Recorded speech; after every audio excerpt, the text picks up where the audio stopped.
Angelight. A dancer of visions, a keeper of keys, reading a language of cosmic seeds. Her curls fall long like spirals of fate as she bends through dimensions and alters the state. They call her a prophet, a witch and a muse, that she drifted through realms that no one could choose. A voice in the void, soft as a sigh, hearing secrets in stardust beneath the sky.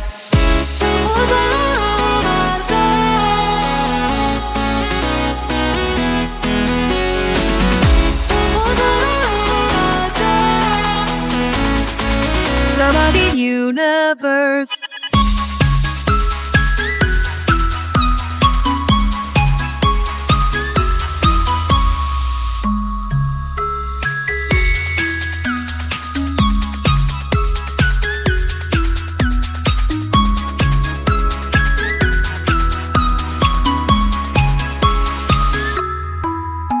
Her journals they speak in code and in verse of beings that cross the universe. The world thought her lost, but she slipped through the seams into spaces uncharted, real life dreams. Some see a legend, others a ghost, a figure who haunts where the unknown goes. A whisper, a wanderer, the chains don't grow. In the darkness she's found, and in light unknown. All I want is living the good times, but every day I'm stuck singing the same line. And I'm done with all this talk about revolution. What we really need is Mama Orsic. Mama Moom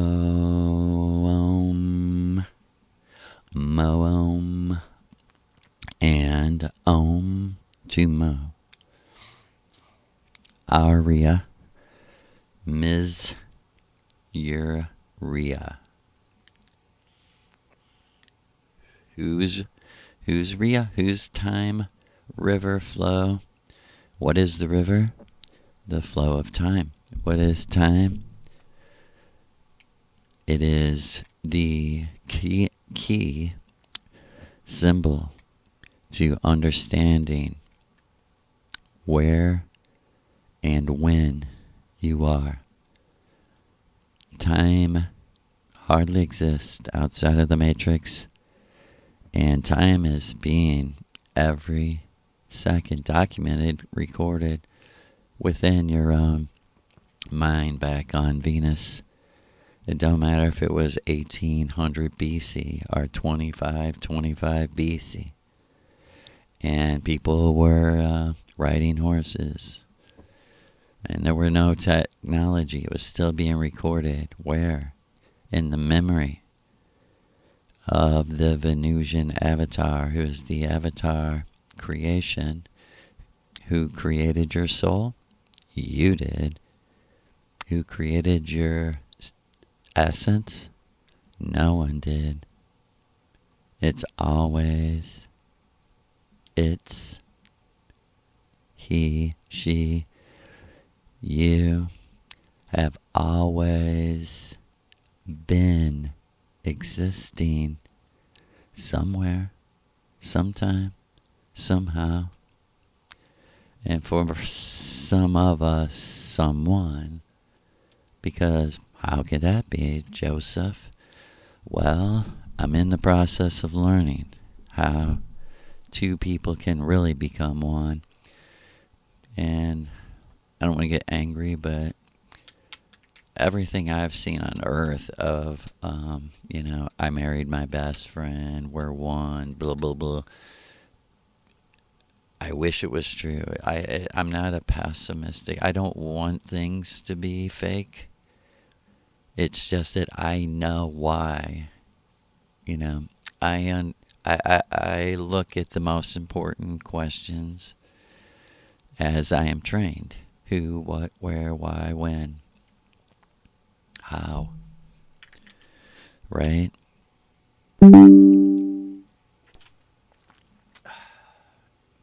And certainly you'll see that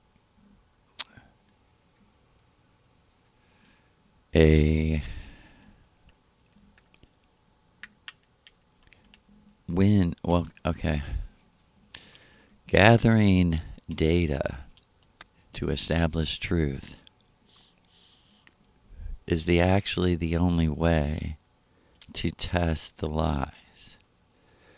Like some people want a magic, spirit. let me quote the Bible: spiritual gift of discernment. Not a word we use. Discernment, spiritual. What the fuck does that mean? Right? Like, couldn't we spend the next 10 years debating what spiritual means? And that's for the kindergartners, the beginners. I'm done. And I can feel, someone saying, no one cares about you. But I'm done with the word, like I just heard Maria say, idea.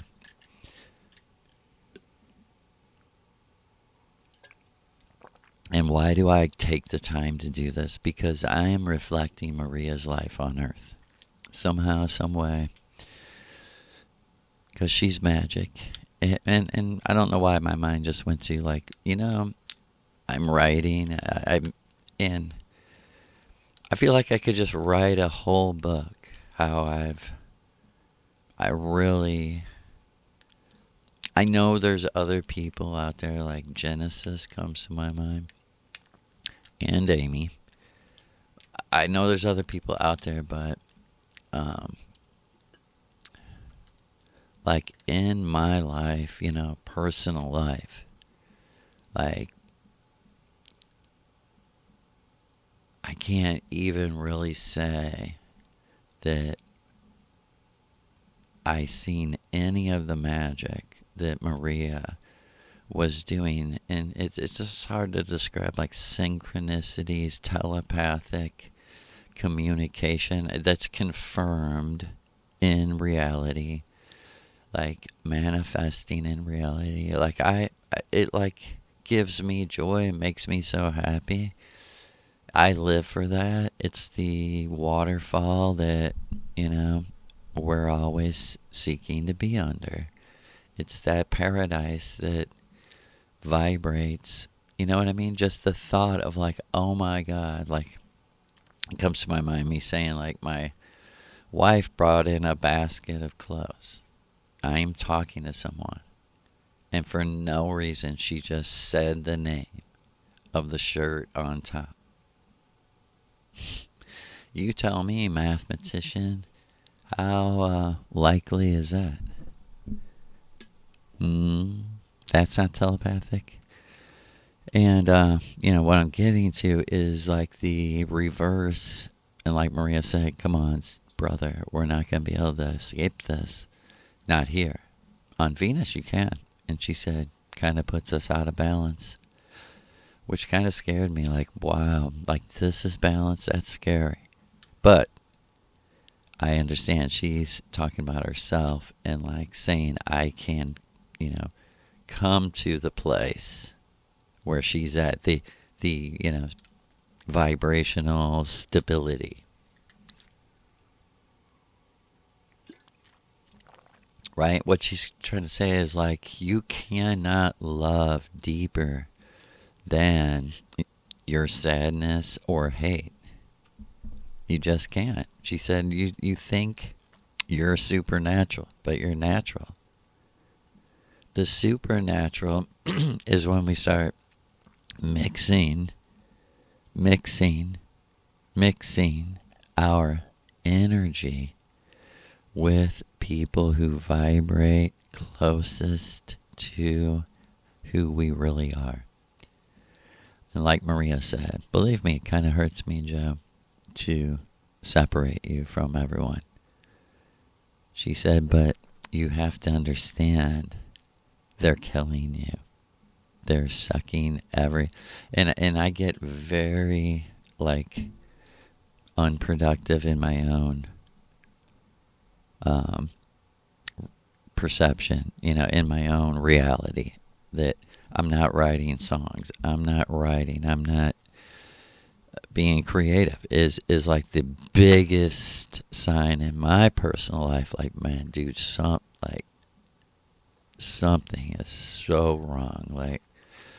And it finally just came, full revelation, because that's how the truth comes. How does it come? It comes by revelation. And of course, we could spend the next 6 hours talking about what a revelation means. I'll leave that to the previous videos. But, it's right in the word revealed. It's like you don't know it. You might even be fishing around it. You might be standing right in front of it. But you, where I'm coming from is your own personal, authentic story. And someone might say, the truth don't come to me by revelation. And Maria, I can tell you as her spokesman, would say that's because you're not of our people. We know. This isn't universal for every fucking person. It's only for a certain person whose light goes on in their proverbial UFO when they hear this. And I want to say again that Maria Orsic came to me when I was a 7-year-old child on a UFO, and I was, as far as I know, the only person that's seen it. It was in the middle of the night in my backyard, and she promised me she would come back. And I can't remember word for word everything that was said, but she may have even told me, next time there'll be other people so you don't think you're crazy, so you have no doubt. Well, it is absolutely, and let me tell you about magic uncelebrated. And I don't mean to pick on my wife, but we were unbelievably, excited when we got home to tell people about the UFO. My wife has never said a word. Wow, that's interesting that happened to you as a kid. Then that happened, and there was hundreds of witnesses, if not over thousands or thousands. I don't know who was all in that parking lot. All I know is it was right fucking in front of us. And and funny, but we all instantly became friends who were standing right there. 10 people around. We were hugging each other and shit after it flew away. And a girl was crying, and going, that's the craziest thing that's ever happened to me. And we were all feeling please help us. This one kid cried out to the UFO, please take me with you. Please take me out of here. Life sucks. I swear to the fucking gods. He screamed that. And like Maria said, one day I'll testify, Joseph, to that was true, because I was there and I heard it. And what's the fucking odds that a totally movie 50s 60s movie looking UFO, charcoal gray, the little dome on top, lights going around the outside. What are the odds that I would see two different UFOs that just happen to look alike, And like it sends like a bolt of like anger through me, like fuck you, if you know me personally, fuck you, That's why everything is like it is, because oh, who are you, Joe? Oh, you're doing all this because Scotty killed himself, like you're not a Christian because your friend killed herself. It's an absolute fact that 9 or 10 months before he killed himself, months, what is that? 300 days. I stopped being a Christian. I was not a Christian when he killed himself. Like, this is a frustration in my life. Everyone who knows me knows this, but they carry on the fallacy, the fake life of like, well, he's just trying to get attention. He's just making up shit in his mind because Scotty killed himself. It's just like 9/11. Oh, they hate us because of our freedoms. Oh, fucking that makes sense. And just like, I wasn't a Christian. I wasn't. And they're like, oh, yeah, you were. And for a fact that I wasn't. Because, like Maria said, Joe, you're the one that's got the power to force these people to be inauthentic. And if you're fake, fuck you, man. You must, in my perspective and, understanding, if you're our people, you got to suffer a lot more still. Because I was once a prick like you. I was once a jerk like you. But I changed.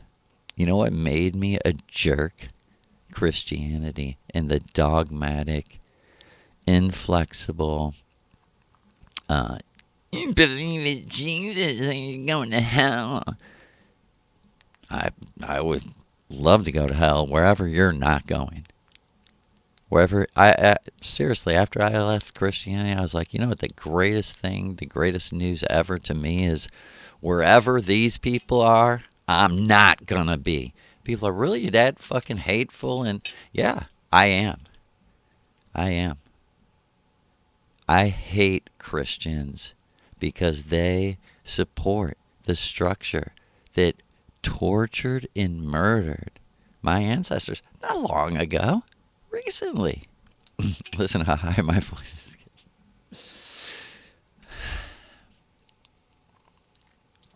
getting. There's a book called like White Cargo, Irish human slavery. You should check it out. It's a lady like us who just did the real research, put it into a book. She's like, look, here's the records. The English were very proper about keeping records of their nigger slaves called the Irish. You understand that? Before these fucking people could get their hands on black people, they were calling poor people N-words. And you're like, hey, let's suck their dicks and lick the dust off their feet. Fuck you. I'd rather die. Because you're a pussy don't mean that I am. And like Maria said, do you think it's a coincidence that your generation talks this way? She said, is Lou not right? English is the language of sex magic. It's like we call, it's like the best word. Let me tell you exactly how the N-word became the most sincerest thing you could say is, you're my nigga. You're my best friend. That's what it means in St. Louis. I don't know what it means other places. And people are like, you're not black. You can't say that. You didn't grow up where I did. I know black people suck. Black people like you. But other black people are cool. Other black people are like me. They're like, you can't fucking figure this out. The rich fucking people are keeping us down, oppressing poor white people, poor black people, poor brown people, poor red people. No, so fuck you. You suck a dick. You suck a certain religious dick that stole a country in the Middle East. You know what I'm talking about. British Israelitism. You know what I'm talking about.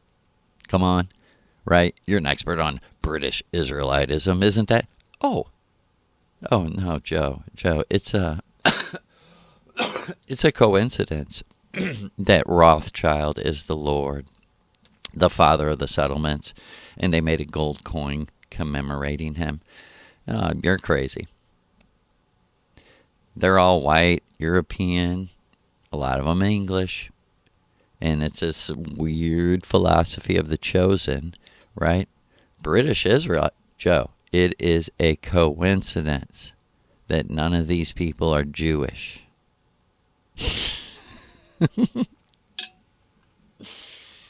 You're like, what the fuck is going on here, nigga? Huh? I'm like, I'm a Rastafari, and I learned about the real Jews. They're called Falashas. They're from Ethiopia. And you're like, they're black. And then you have a blue-eyed Polish John Malachowski Netanyahu, fake name, saying, I am a real Jew. Okay, and you guys are genetically the same.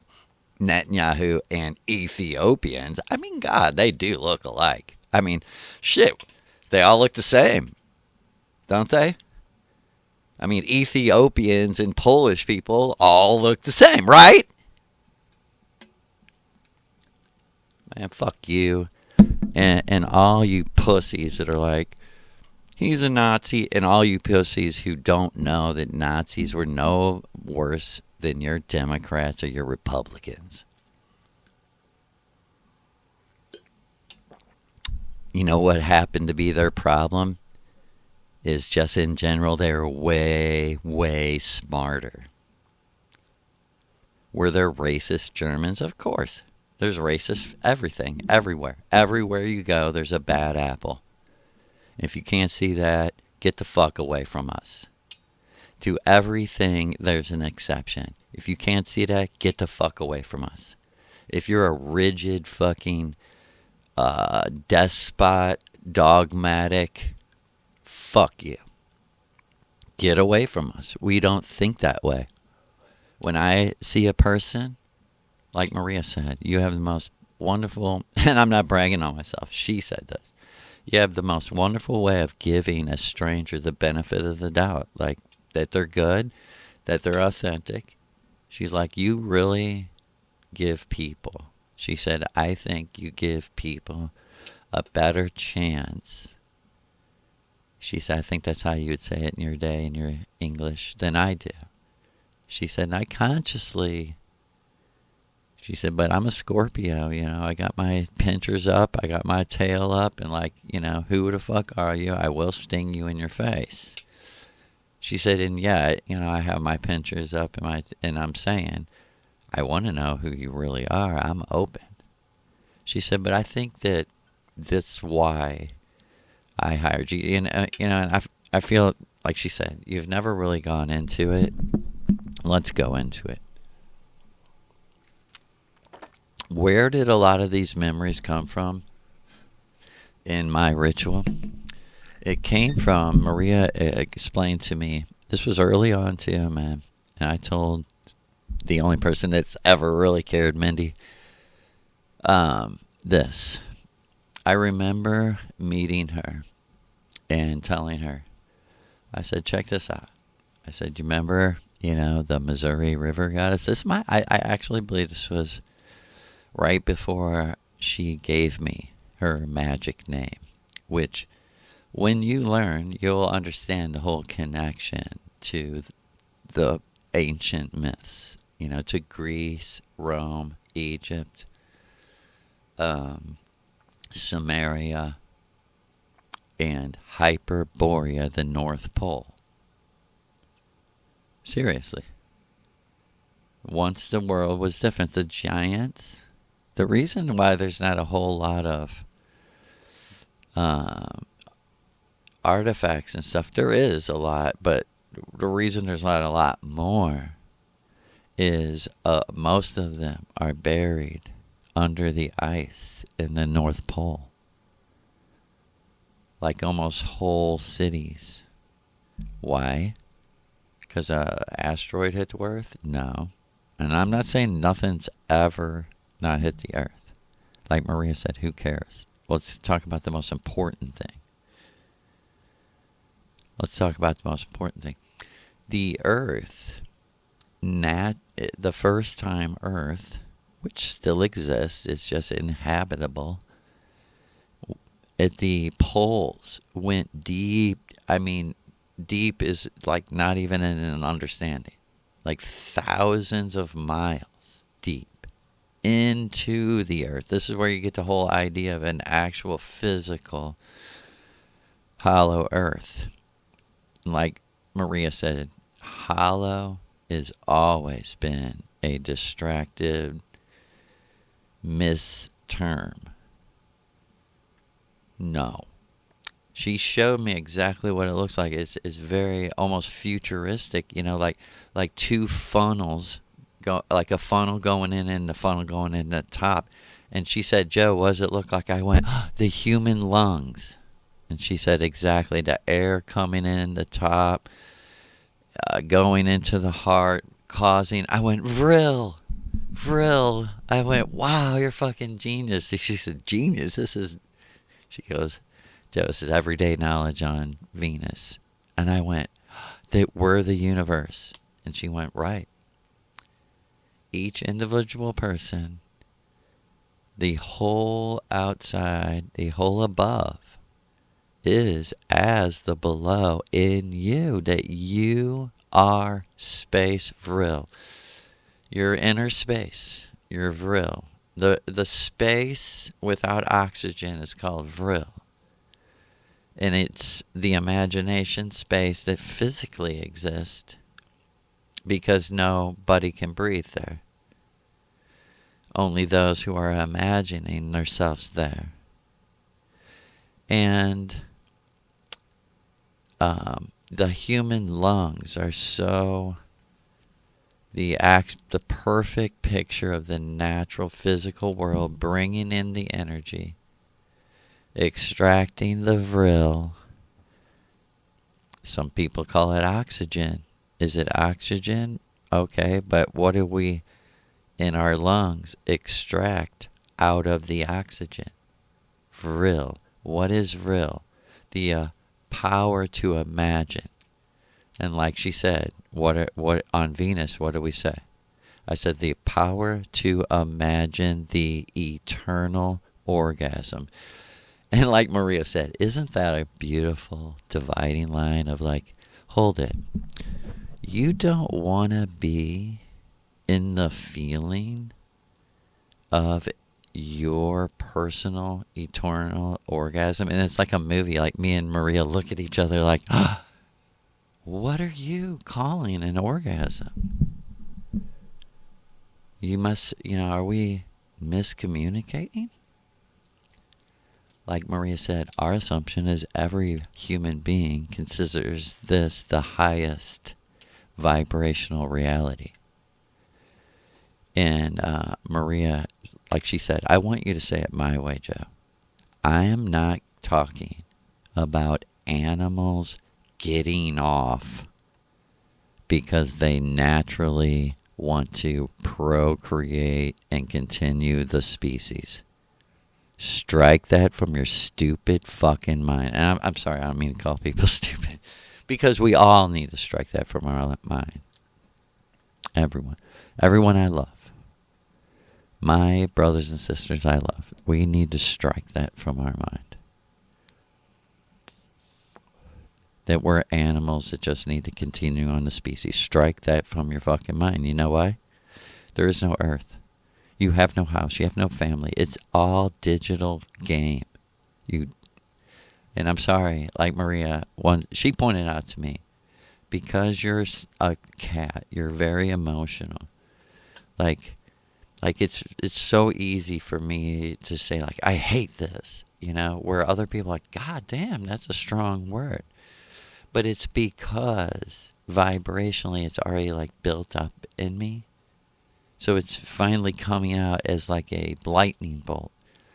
But like Maria said, what's funny with you is, Joe, you truly only can hate or feel that for people you equally have loved. Like, it's not a real hate. It's like a child with his mother, and she yells at him and he's 5 years old and says, I hate you. I'm just like that child. I'm just that immature in that I can't, like Maria said, don't call that immature. You're right. That's not immature. That is my instinct. My instinct is to, as everyone else, to live on different levels. Like, I would never say I hate you to someone for no reason. But that emotional vibration hurts me so much that my instinctual response is, I hate you. And like Maria said, most of the time you're saying, because I like a child, because I love you, because I want your attention, because I want to be your hero, I want to be your star, and I'm not.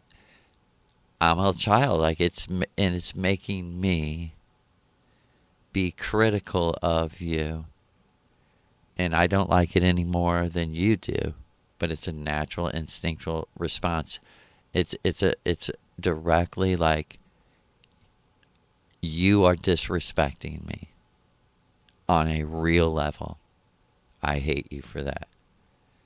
It doesn't mean forever, because as soon as I feel like it's forever, then I start understanding why the person is doing that. It doesn't make me hate the energy. What does it go back to? I hope people can see through my confusing story in life that this reoccurring foundation keeps coming back. The true self created the avatar to enjoy the true self. So you see, my hatred is coming from, like, you really don't like me. You know what I mean? And that makes me hate you. And like Maria said, there could be nothing more childish, but there could be nothing more real.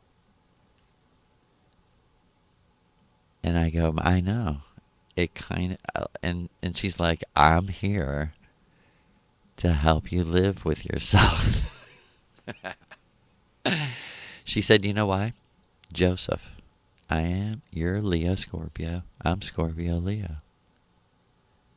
She said, let me tell you, me and you are one because we struggle the same way.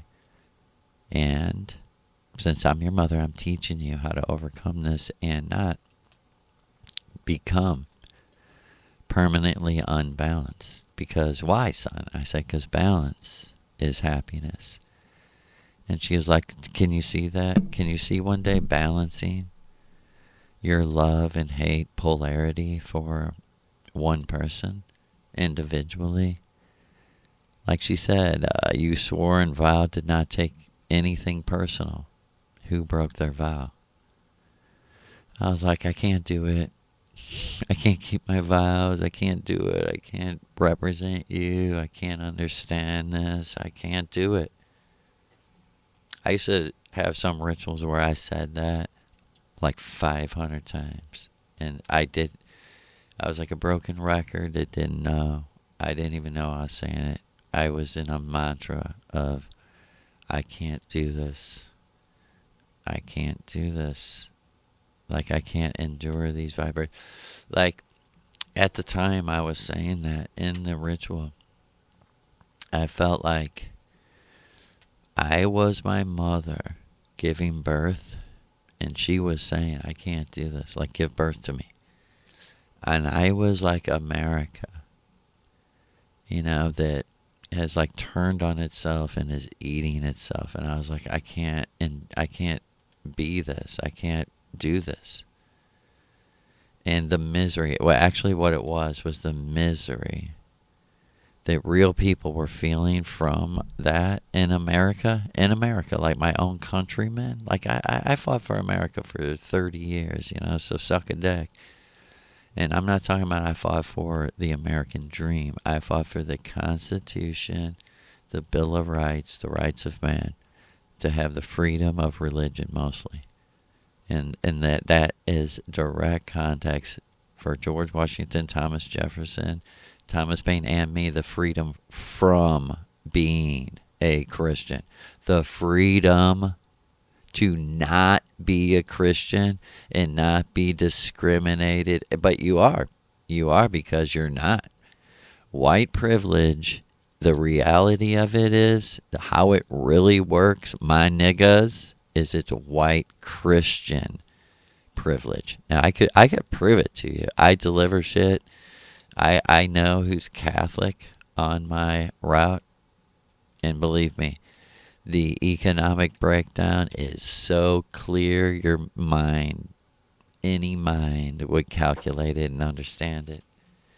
Any mind.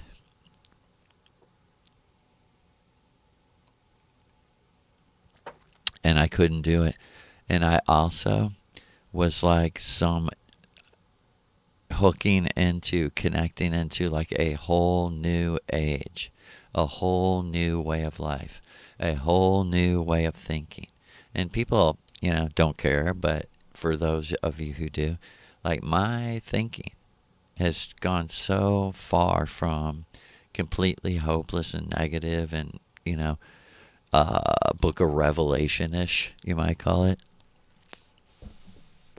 This apocalyptic fatalism shit. And you're like, but you're the one saying, but listen, check this out. Now I understand it. Now I know who's doing it. Now I know when they're doing it, where they're doing it, and why they're doing it. And the funny thing is, does the truth set you free? Or does the truth just make you a little happier? Because balance is happiness, not truth. You know what I mean? Truth is a virtue. Truth is a value that we will never give up. But it's not what balances you. What balances you is happiness. And when you're in the experiential true, for me, it has to be that supernatural waterfall. People like, how do you want to live? Well, I want to live astrally under the supernatural waterfall that I have been in a few times. I've actually experienced and been in. It's like the flow of the river, and that's where I want to live. Like, well, where on earth? I don't care. It doesn't matter. If I can have that mentally, if I can live in that space, I guess I pretty much could live anywhere. It comes straight to my mind, like, yeah, anywhere but a prison. That they have so many people, like I can't live in this. This is what I was talking about when I was saying I can't do this. Like as I was, trying to balance myself, I was connecting with people who are like, can you help me? I'm trapped in a mental institution. They have me strapped down. They're drugging me. I'm trapped in a prison. I didn't even do what they're saying I did. And no one's seen me for years. They're starving me to death. They beat me. They rape me. And fuck you. I'm getting very mad. But fuck the world that don't care about these people. And I mean it. Fuck you. If you're listening and you don't care about people like that, stop listening. Like you're our enemy.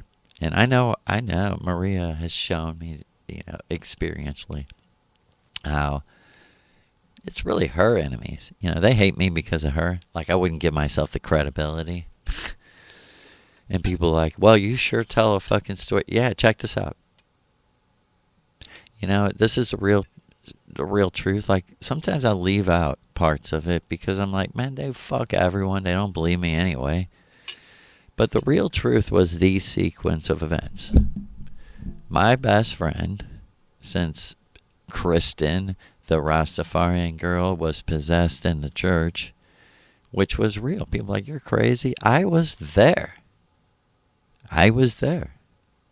I seen gold dust shoot out of her head across the entire room, lighting up the room. And people like, you were high. Dude, it was like I did the equivalent of a couple one hits. So if that's high to you, tune out. You're so fucking incredibly stupid. You suck. Oh yeah, I was completely hallucinating just unreal things that don't even exist because I took a couple one hits. After I did start smoking her when I was 12.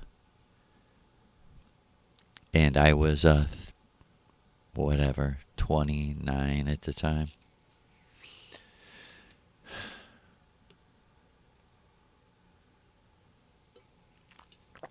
Yeah, and it's absurd, but the real truth is, my friend Matt, after losing contact, well, it was kind of like a sequence of events. He was like,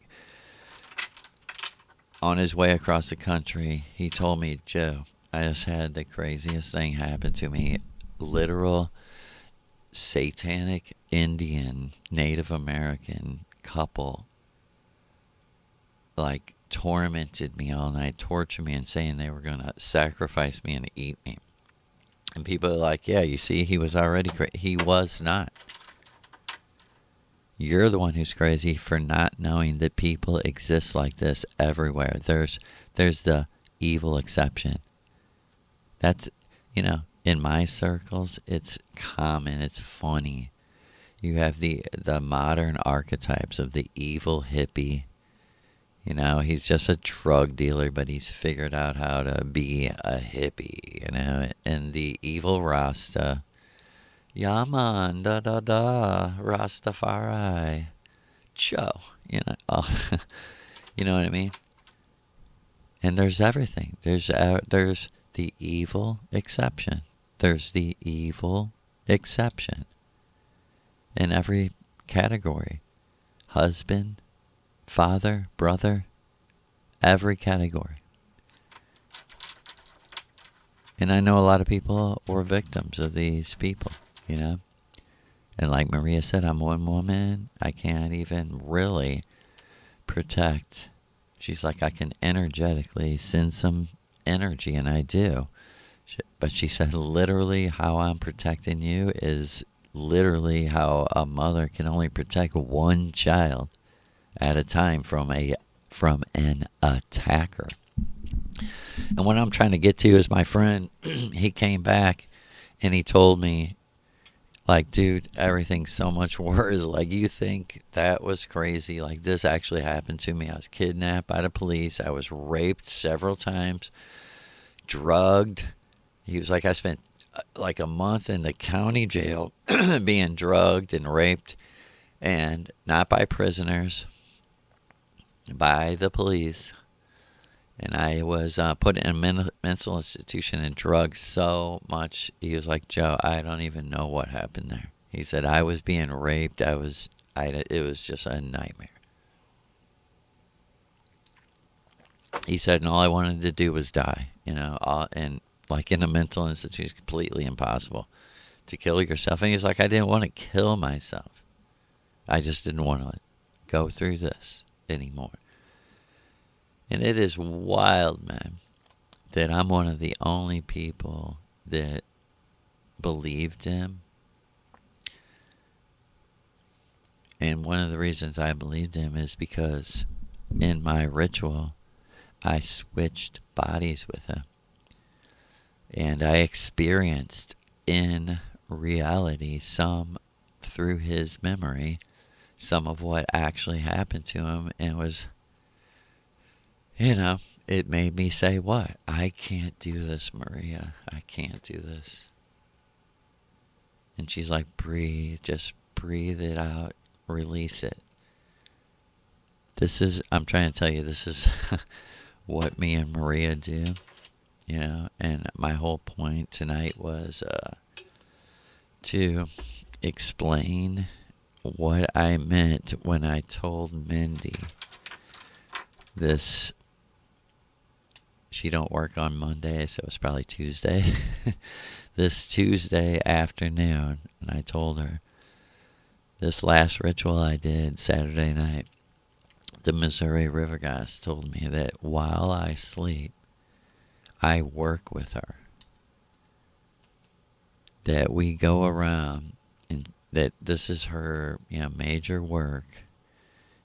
And she's like, and I told her, Mindy, right there, like, this is what she said, like, what makes her a goddess is this work. Like, the gods didn't make her, but suggested she do this work. I was saying from the very first ritual, she told me this world's not real. And I told Mindy, like she said, although the world's not real, people back on Venus are plugged into this world, and it's the most real thing. It's so incredibly technologically advanced. She said, I actually know how they feel. Not even a thought that this is all just happening in their mind as a dream. She said, do you know why, Joe? This was 11 months before I found out she was Maria Orsic. She was just the blonde. I used to call her the little blonde all the time. She told me to call her that. I was like, what?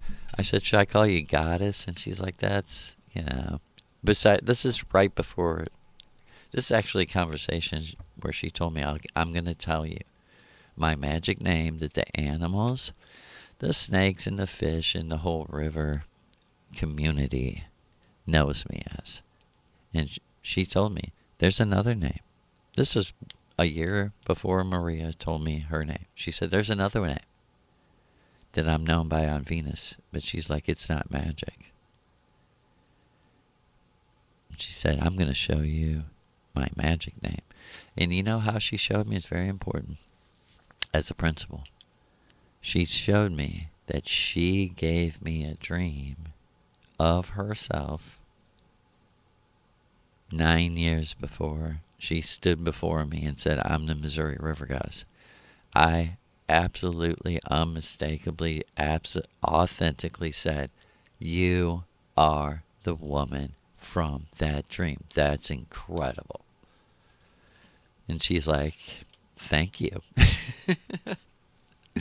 It's what I do, right? And I'm going to get to what me and Maria do and how that led to Alleluia, who Maria always, in her own way, would say to me. I mean, this is where also she introduced to me, I have a God. I go, what? And she said, teacher. Because she wants to break that worship thing out of you. And like she said, the only thing you should worship is what you want to stick your tongue in. That's not me. If you think that's funny, for real, that's Maria Orsic, the comedian. And if you don't, you have to blame Maria. Let me tell you, she ain't going to take kindly to that. I mean, like she said, as any comedian, I'm going to accept the no laughs, but I'm going to take note of. And she said, you know what I'm going to do, don't you, Joe? I said, yeah, you're going to go home and cry because you wish you could make everyone laugh. And she said, you know me. I said, yep. People think you're a bitch. People think you're a lesbian, fucking weirdo. But really, you're just a regular person like I am. Except you're very smart and you're super powerful. I've never met. I talk about Sita. That was the most magic shit I ever seen. But at the same time, it was sort of Maria that was organizing the magic. And until the moment until the like half of second before I talked to her, because a half a second before, I was calling her. I called her. I guess she had emailed me her phone number. So I called her like a half of second before she answered the phone. It was like when I clicked like, oh, her machine, or her machine, her email, her voicemail, or she's answering. Like that thought of, oh, here she is, she's picking up. I've never met this person ever in my entire life. I just exchanged like 2 emails with her. Like her email was like, are you open to a conversation? Mine was like, I waited a long time. I asked Maria, and I said, yeah, I think I'm supposed to. And a half a second before she answered the phone, it was like, oddly, if I, for 1 millisecond, I thought it was true. What are the odds? But a millisecond before she answered the phone, I felt like an earthquake hit St. Louis and like shifted the, fault line, the Andreas, I don't even know the name of it, fault line. Like my whole vision world, audio, visual, inner world, like shifted. It like moved instantly. And then she said, hello? I swear. And I was talking to her, and sort of strangely, like from the very moment she answered, it was like another conversation was going on, which never, ever, ever, ever, ever, ever has happened to me, ever. And it was like I was sort of observing us, say like, I said to her, I'm Maria's Joe. And then I thought, wow, God, this girl's probably thinks I'm so crazy. I'm an invisible person's, but I am. I really, I have no one else but Maria except Mindy. And I can't remember, but, we were like, I can't remember just saying like, it's nice to meet you and shit when, like, I guess maybe like 3 or 4 minutes went by, and like literally in my perception, my true self was like, there's not going to be anything more supernatural if you don't tell her right now what happened before she answered the phone. And I said, well, fuck, man. I know myself this well. I was like, fuck, I have to say this. The rest of the conversation will suck. And we just started like, no shit, like 2 or 3 minutes. And I said to her, I said, I don't know, I said, this will probably make you think I'm crazy and I'll probably never talk to you again. But right before you answered the phone, it was like the whole world shifted, like the whole world changed in like an instant, right before you answered the phone. And I don't know if she was making it up, or she was just trying to be nice and agree with me, but she was like, no, I felt it. I was like, no. Or at least I thought, maybe I was too polite to say it, but I thought, no, I honestly don't think you do know what I mean. And I tried to explain it again to her. I said, no, I said, for real, I want you to know this. It was like reality shifted, like supernaturally, like I've never fucking experienced ever. Like that's what I'm saying. I don't know if you're agreeing to that, but that's what happened to me. Like I was already I can't explain it, I was just,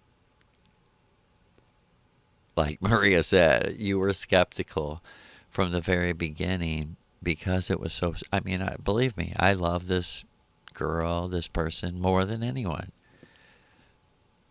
But what I'm saying is I was skeptical that I didn't know her at all. I knew her for 2 minutes at that point. And my thoughts were like, man, I really hope this girl can handle what I'm saying, because it was a very powerful, beautiful thing that already happened to me and her before she answered the phone. Like, I was stuck there 3 minutes after talking to her. I was stuck like, do you understand? Like, before we continue on, already, like, some crazy powerful, maybe, at least one of the most powerful things that ever happened to me, unexpectedly, happened right before you answered the phone, like a half a second before you answered the phone. Like that half a second between the click and you saying, like, hello. Like something actually, like, what I actually visually seen was like pieces of a puzzle that couldn't fit together, and like somehow they needed like a push, and they pushed and like slipped together, like fitted together, like it like fell into its place.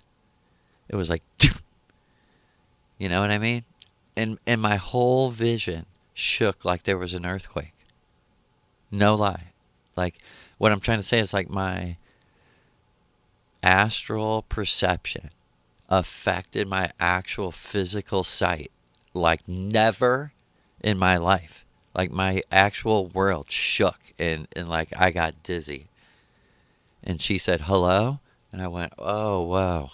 And I didn't know what I was saying because of that. And I'm going, I'm Maria's Joe. And she's like, yeah, I know. And I'm like, you know what I mean? I'm, like the spokesman of Maria. And she's like, yeah. She had to say it like 3 times. Like, I know who you are. I've been listening. And it was a beautiful wonder. Like, I'm just trying to tell. I'm not doing this for any reason. But it was a beautiful, wonderful, like, tribute to the river for a second. Before, things were taken personal. Which is probably my fault, but it was a beautiful, like, when we met, a tribute to the river, because she was like, actually, I grew up on the Mississippi River. But I could totally relate to what you were saying about growing up by the river. And she said, like, I was interested for this for years before and it's a whole crazy story of why I put out the first video, why I started doing this, when I started doing this. But she was saying I was interested, and somehow I found you, and I couldn't believe my eyes when it said, Maria reveals herself as the Missouri River Goddess. She's like, because I'm from Missouri.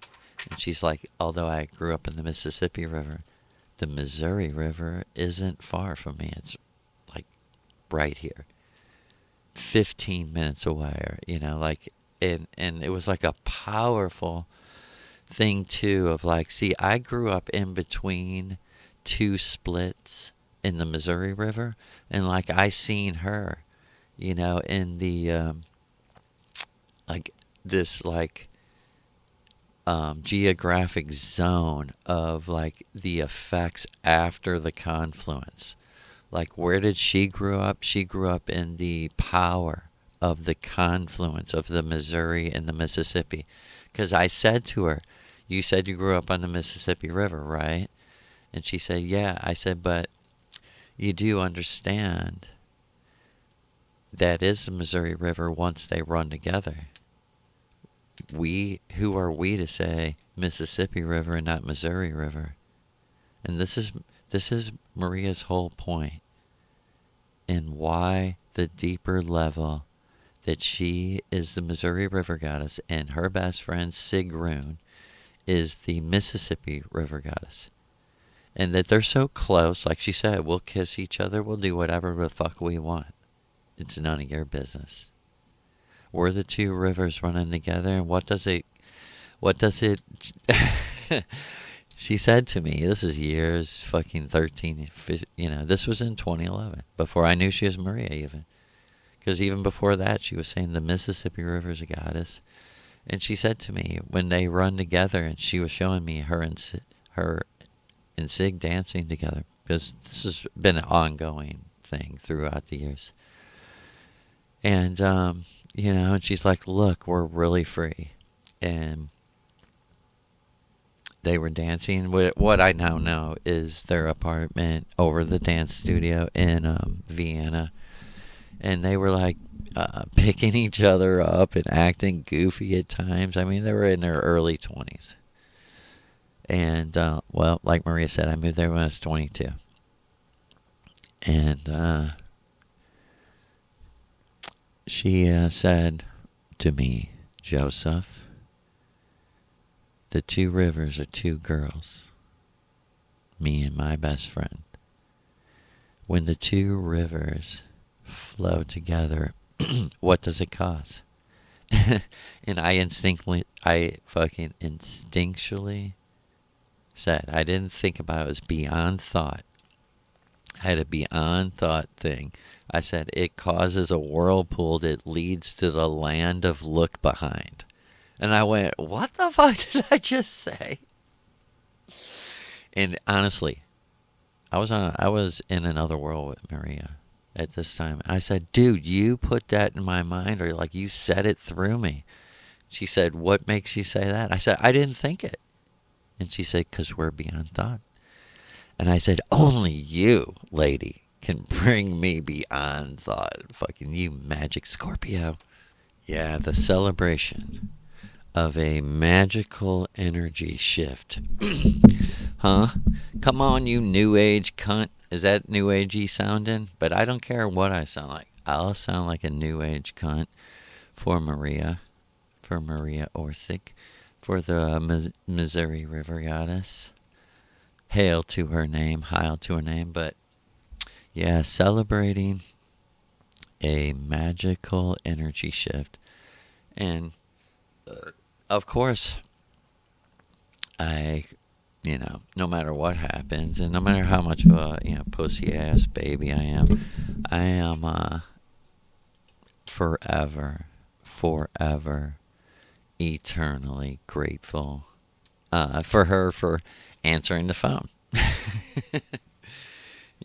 If she wouldn't have answered the phone, I wouldn't have had the experience. Like Maria said, sometimes it's that simple, Joe, and don't make it more complicated. Like she said, like Maria said, this is just an illusion. It's just a game. We did like when you die in a video game. If you're gonna smash a controller and cry and scream and shit, we all know how stupid that is. We all know how ridiculous that is. It's the same thing. Like there was like a time period, and she's like, Joe, you can't expect her to be us already. She's just being introduced to this. And I was like, what are you saying? And she's saying, I'm saying, nothing comes fast or easy in the Matrix. And this was later. This was like 3 or 4 months later. She said, like, you through your own experience now, it could take rounds. It could take lifetimes. It's crazy how fast our lives are lived and die on Earth. Period. You think that sounds absolutely crazy, lifetimes. I tell you what, it's just like a fierce, raging fire in me that I'm like, I'll tell you what, though, one thing, I'm not going to be a fucking child again and go through that fucking bullshit again. Fuck that. Like, you can do your rounds like I did my rounds. I'm not criticizing you. How could I possibly criticize? I've told people it took me a long time to come to this reality. I had to come to this reality. People that know what I'm talking about. This is the honest fucking truth about the holographic world that we're living in. Let me tell you the street talk, most literal thing. Before you came here, you actually signed up to enter a simulation of what life was like on Earth in the past, according completely to exactly how the highest technology we have on Venus would, when you would have naturally been born on Earth. And like she said, if it was after 1948, like Maria said to me, now we're talking. Like, that's who she's interested in. People who were going to be born after the world ended. Because if the world didn't end, I would have been born in 1969, according to this technology that is, like she said, what is it based on, Joseph? And I said, essence vibration DNA, or what we call DNA, which is actually essence vibration. She said, how is that possible, Joe? I go, fuck, you tell me. I don't know. She said, no, you tell me. I don't know. And she said, and me and her met on another level. You might think we're crazy. Fuck you. But we met on another level, and she was like, what do we think of people who don't care and don't give thanks to the men and women who gave their fucking lives? Gave millions of hours to study shit we would be tortured to study, Joe. We couldn't do it. She looked at me and said, you think you could create any aspect of this? I said, fuck you, no. That's so beyond. That's beyond. I go, let me tell you, that's beyond possible. That's so impossible, it's beyond possible, nigga. And she said, in a purposely dramatic Cinderella voice, I hear you, nigga. We love to talk to each other like the fun. Like she said, just whatever comes. Are we free enough for me to look you in the eyes and say, just say whatever you want? I understand you. I love you. You can say anything. I can't say that. I can't tell the world that, mother. She said to tell them at least this, that you'd be surprised what I like Joe to call me. She was like, believe me, I enjoy it. And, we want to encourage people in their fantasy world on the astral plane. But we want to warn you, though. Don't try to bring the fantasy into reality. It ruins the fantasy. And people are, what are you talking about? Mostly sexual fantasies that people have. They feel guilty about them. Some people do. Other people feel that they want to fulfill them in reality. And like Maria said, we wouldn't look down on anyone. But our people were warning you. There's clearly in this... Let me explain why, too. But clearly, there's a difference between reality, what you would actually want to happen, and the freedom of fantasy as you're trapped in an electric storm of insane black magic, wireless shit flying around, right? We take everything's relevant. It's all in context, right? And what are we trying to say? Don't feel guilty about anything that you fantasize. Be wise, though, about what you try to manifest, right? And she said to me, do you understand that? I said, no. And she said, as above sometimes isn't as below. Not in a fantasy. That's a whole nother vibrational realm that people who live by imagination, which is truly spirit and essence, if you want to understand that, if someone was saying to me, imagination told me, instead of source of what? I've always said to people who say, source told me, spirit of what? Spirit of what? And I've heard everything from the spirit of the earth. You talk to the earth? Let me shut up and you start talking, nigga. And they're like, no, I don't mean it that way. Okay, then why the fuck do you talk like that then? And I'm not being mean to any specific person. because I'm not in touch with anyone. I don't listen to anyone, literally. One of the only people I listen to is this lady, Vicky Lynn Chen. And,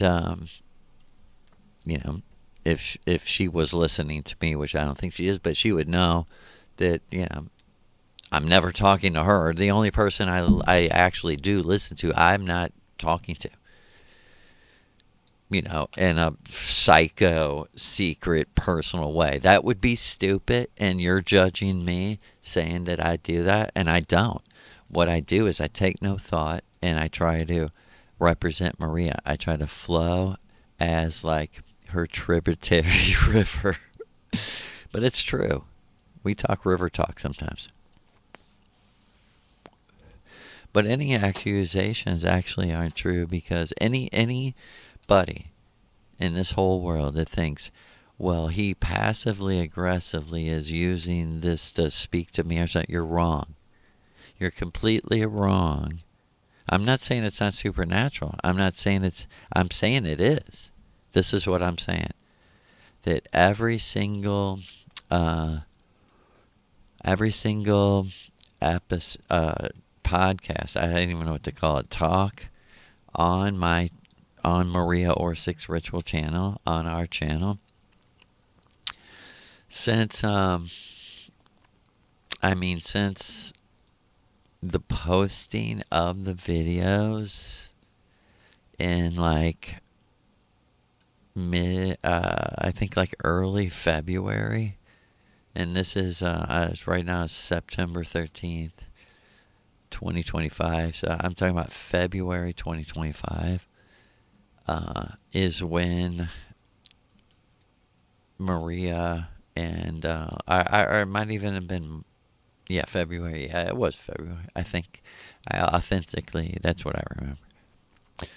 And I was told, dude, and I don't want to ever think people that Maria's ever being mean to me. She's not. She's managing me. She's the greatest manager ever. She takes care of me by managing me, because she knows exactly my weaknesses, to be sort of scatterbrained and like a mad scientist. Because if I do anything good, it's going to take a super high level of concentration, which means tuning out everything else. So she knows how to manage that.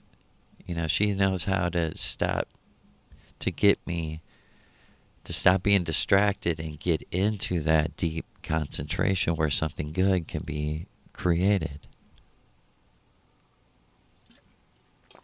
But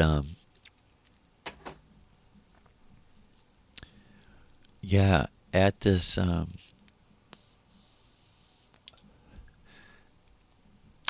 time, she was showing me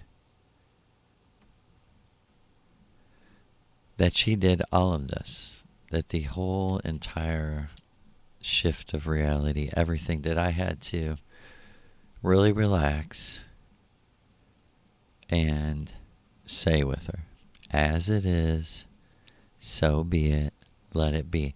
Because from the very beginning, she didn't want me to have an and I was what I'm trying to get to, let me just fucking, stop. What I'm getting to is I don't expect really anything from anyone else, because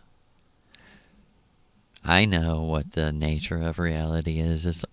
It's like a video game, is the best comparison.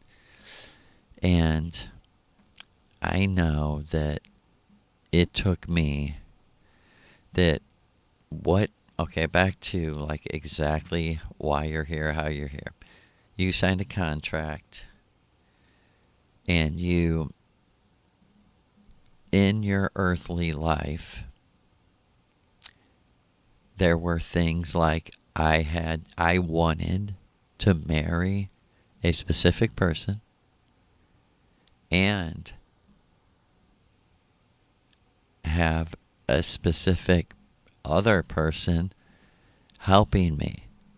And I found those two people unconsciously in the most weirdest way.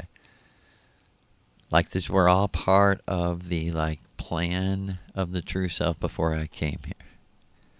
All for the, okay, there's like a practical all-purpose and a sort of essence, astral, energetic all-purpose. Like an all-purpose for being here. You know, a summing up, conclusive purpose, right? It's on two levels, though. One level is to experience the polarity of things you've never experienced on Venus, because the technology has helped us evolve away from them.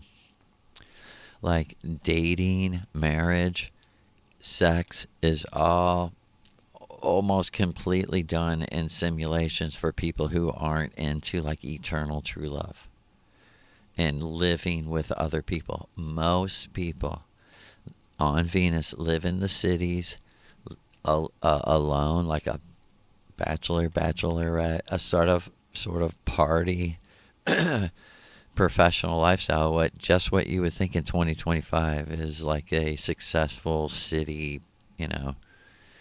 But the whole reason is they don't have to do any of it. It's just all, this is what they choose.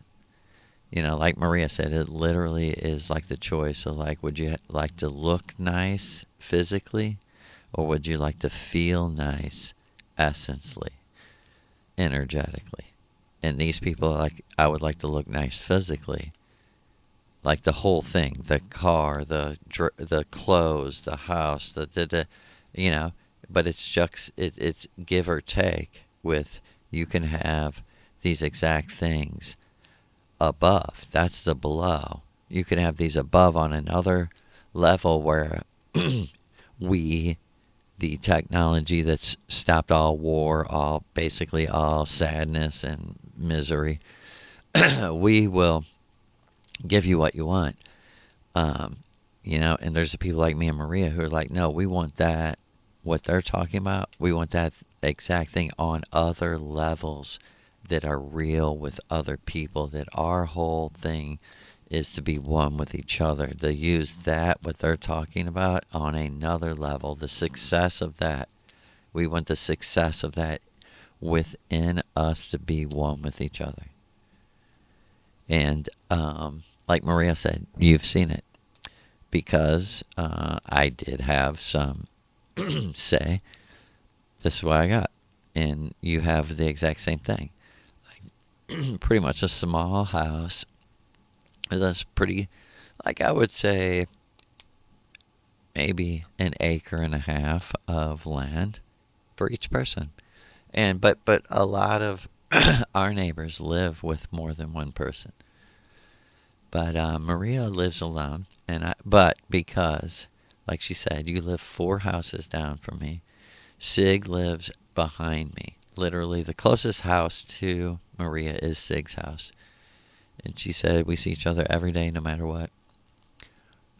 And she said we're still like 2 girls. Like, what have you been doing? Let me tell you what I've been doing. She said sometimes we'll be warming up, dancing and talking like that, like 2 girls. And I said, what do you guys talk about? And she said, I talk about you and what we're doing, right? And we'll get to that. And the other level, right? There's the level of experiencing the polarity of real emotions we never, ever really feel on Earth. I mean, on Venus. We come to the Earth simulation to feel those very things. And like Maria said, a lot of people are overwhelmed by them. That's why they commit suicide. I go, yeah, this place sucks compared to Venus. And she said, that's why you're here, though.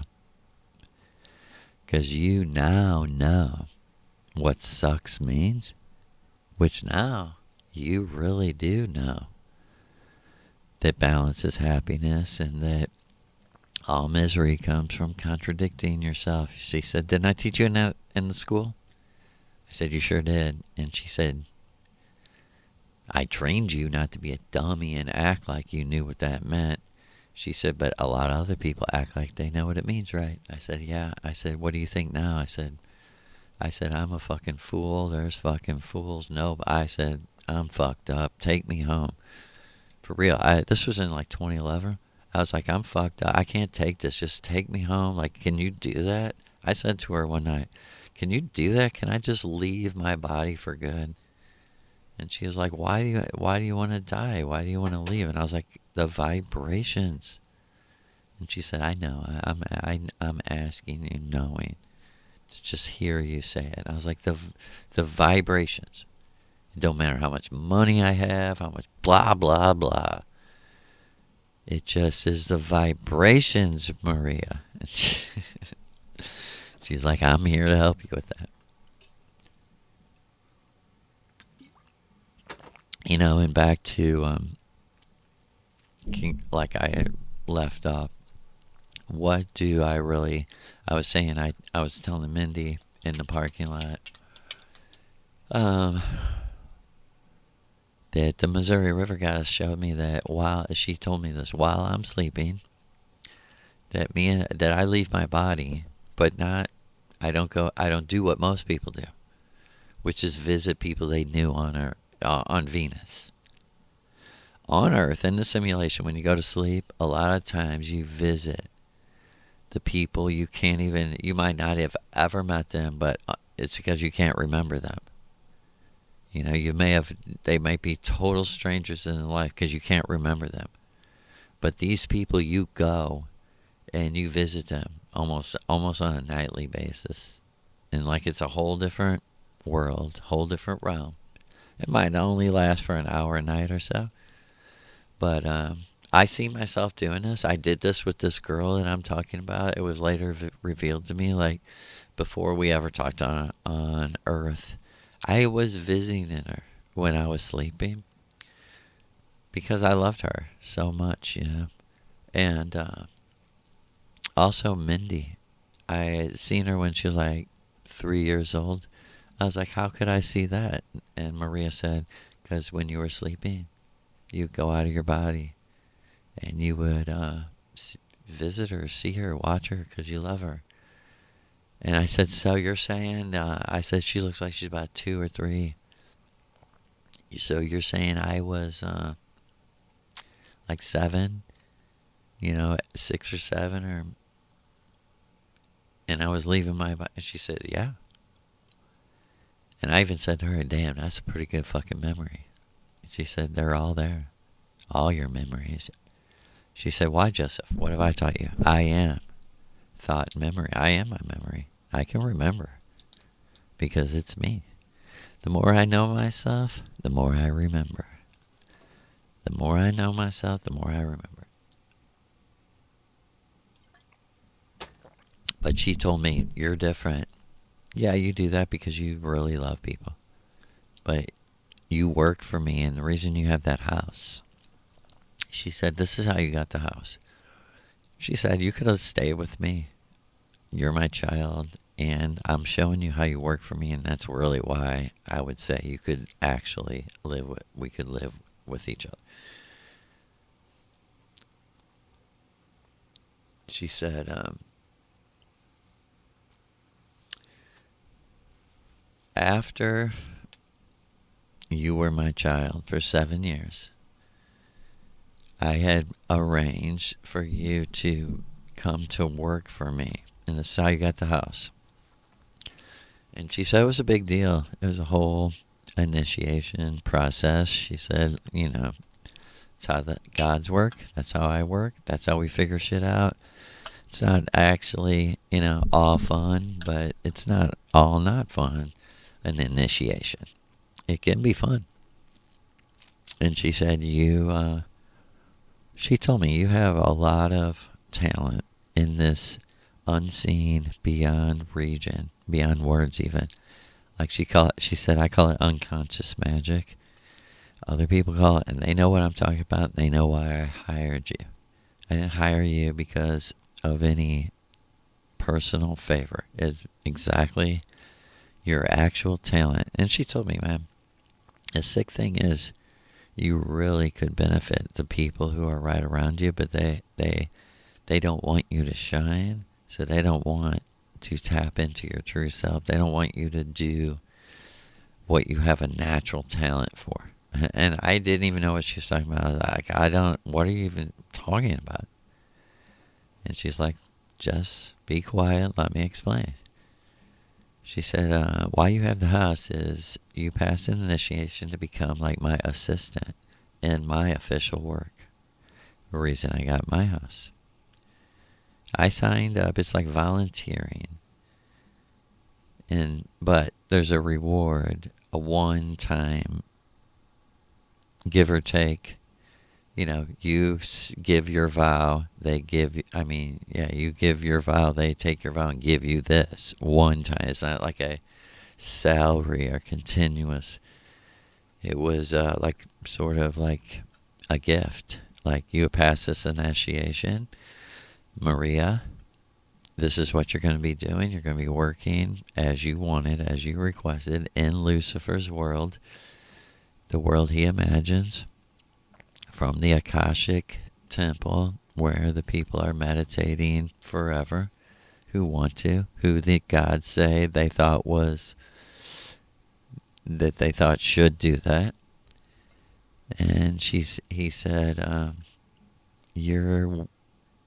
because we already know how powerful this technology is, you are going to be like the goddess healer of the people who have to go through what we would never want anyone to go through.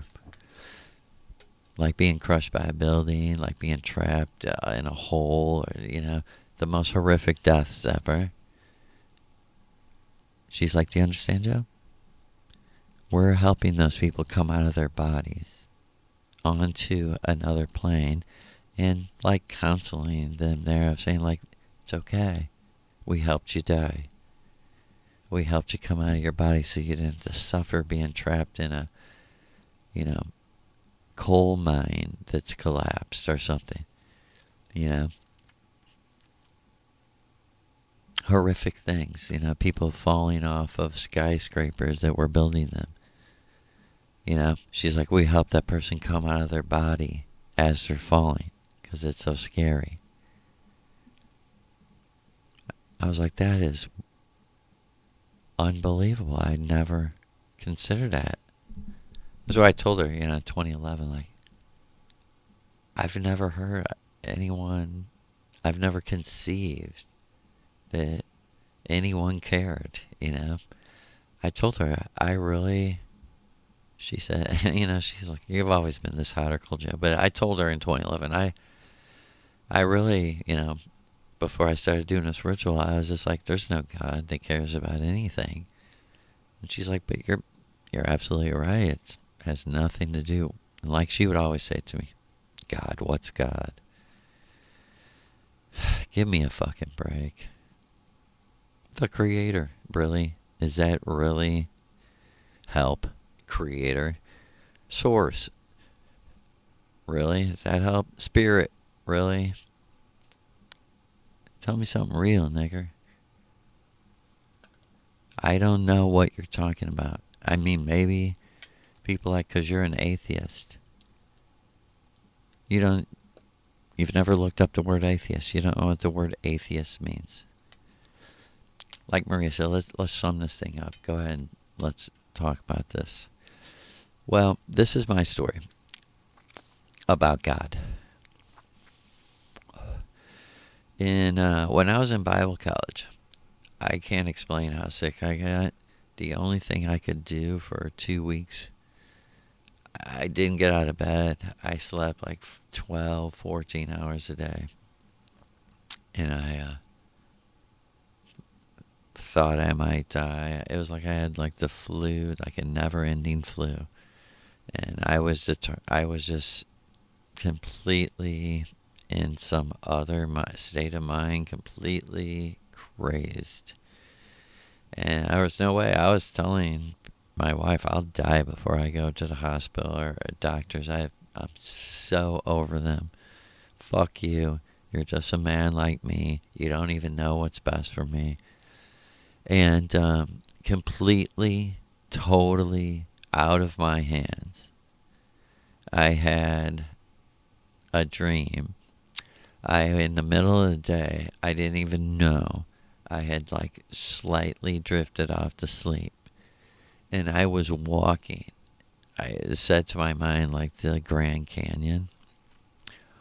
Across this like desert plateau. And it was just like the goddamn horizon, like the edge of the world, you know. And in this dream, I was saying to myself, well, it's going to take me a minute to get there. And I'm walking, and I'm, you know, there's bugs and shit. And I'm going, God damn, I got to watch where I'm walking. You know, I'm almost stepping on snakes, and I'm just walking. I'm forgetting why I'm walking, you know, that I'm going to look at this horizon and shit. And I'm feeling in this dream just totally annoyed and fucked up, uncomfortable. I'm just like, why am I doing this? Like I was itching, bugs were biting me. I'm like in the desert. I'm like, why are these fucking gnats and desert sand bugs getting me, you know? And I'm fucking like troubled, you know? And I walk to the end of this long thing, to the edge of, and I'm paralyzed by heights because I'm a pussy. I don't know why. People go near the edge of a cliff, and I can't even be there. I'm like to my wife, like I gotta be out of sight of people even going near. I can't do it. Dude, it's giving me a full panic attack just seeing people at this one park look over this edge. You know, there's a sign like, this is a cliff, you know, be careful. And people just looking off of it was totally, I could not stay there 1 second more. You know, and like my daughter like walked to the edge, and I almost screamed at the top of my lungs. You know, I don't know. I have no power over my emotions of seeing people near ledges of 1,000-foot cliffs and shit. It's just, and you know, so that's what makes this absolutely incredible. Sort of the cliff I walked off.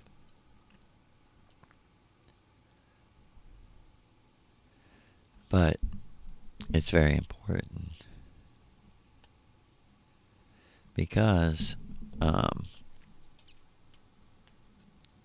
so the last thing I would want to do was stand at the edge of a cliff. And this is the honest truth. I mean, you put it together. I was a Christian, right? This is true. I don't know if I've ever explained this. I was a Christian all those years. I have a degree in biblical counseling, a degree from a Bible college. And after I knew the book of Revelation was fake, for, you know, confirmed in reality as like a, you know, like a fake book that was put together on purpose to deceive you as a plan. Like this is the reality, the academic reality. When I seen that, what was I to do? What was I to think about the 3 dreams that I had, what I would consider the real Jesus? What was I to do about that?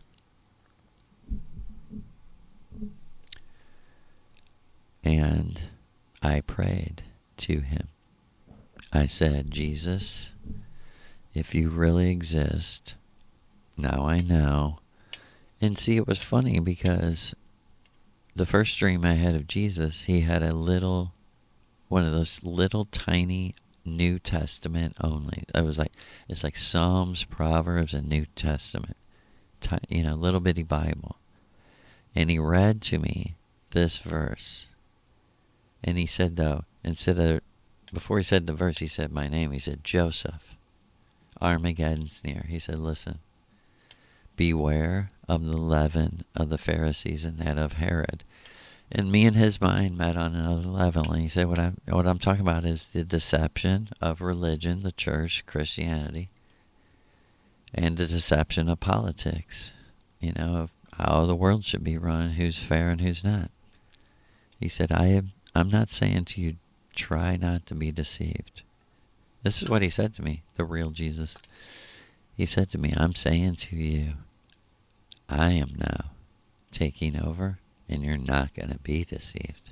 No more. I've come to put an end to it. You're helpless against it because you're trapped in it. I've come to take you out of it. Right? So, I find out, holy, the Bible's not the Word of God, so what the fuck can be untrusted about it? What can be trusted about it, If it's not supernatural, then it's not. It's just like any other book. Fiction, nigga. And, this is like in between time. Maybe it was like a week or two. I started praying. Just whenever it came to my mind, I'd say, hey, I dreamed about you, real Jesus. I was kind of jokingly doing it even, but I meant it. But I was doing it in a funny way is what I'm trying to say.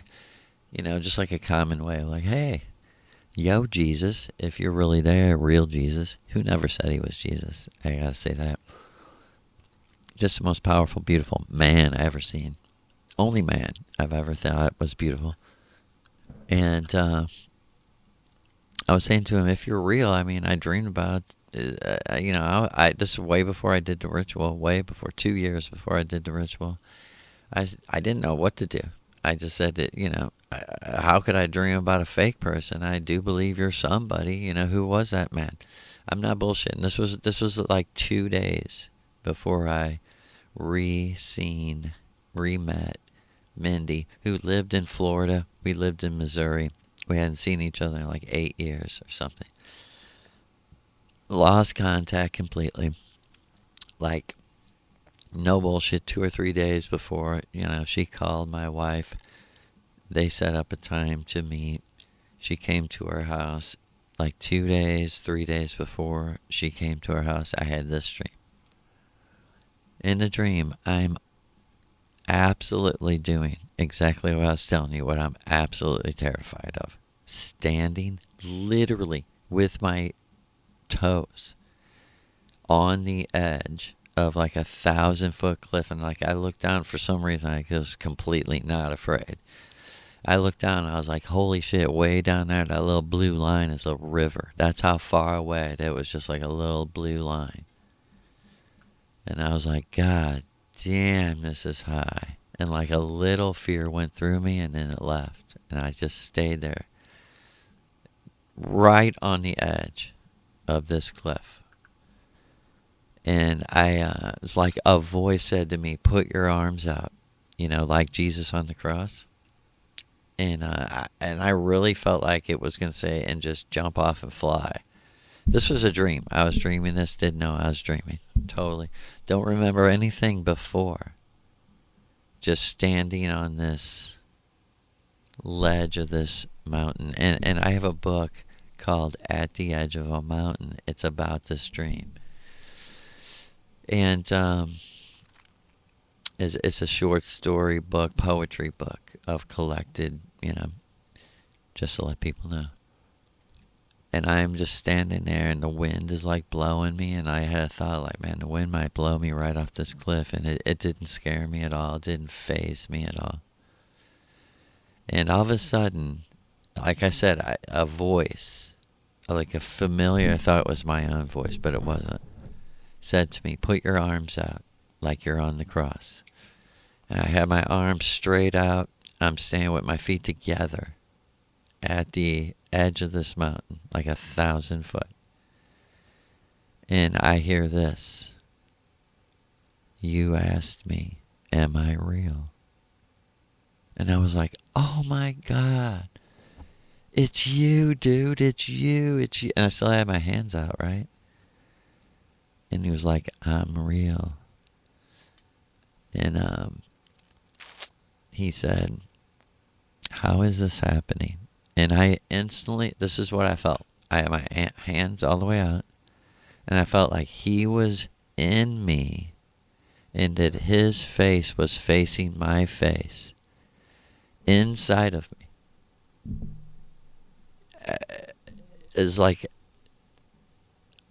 a perfect twin inside, energetically somehow, another person inside of, and he was standing with his hands out, and just nose to nose, face to face. He was not facing me, inside of me, looking out the back of my head, with his hands out, and his palms, would be the backs of my hands.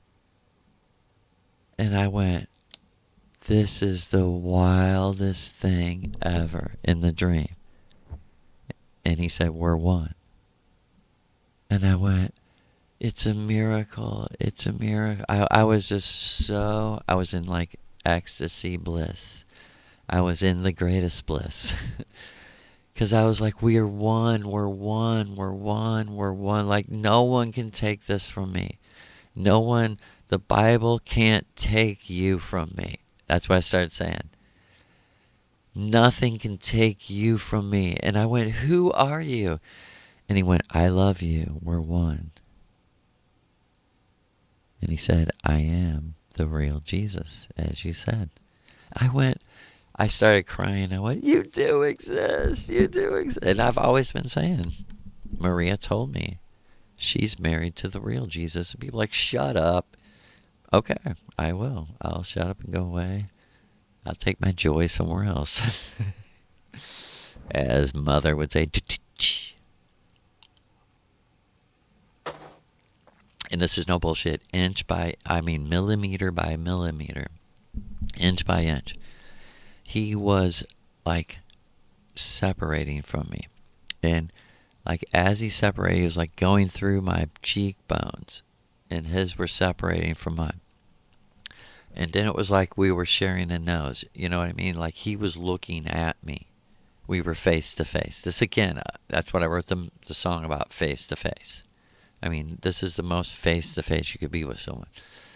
And like his body was like pulling out of the inside of my body. And what's crazy is that there was something pleasurable about it. There was something that felt good about it. And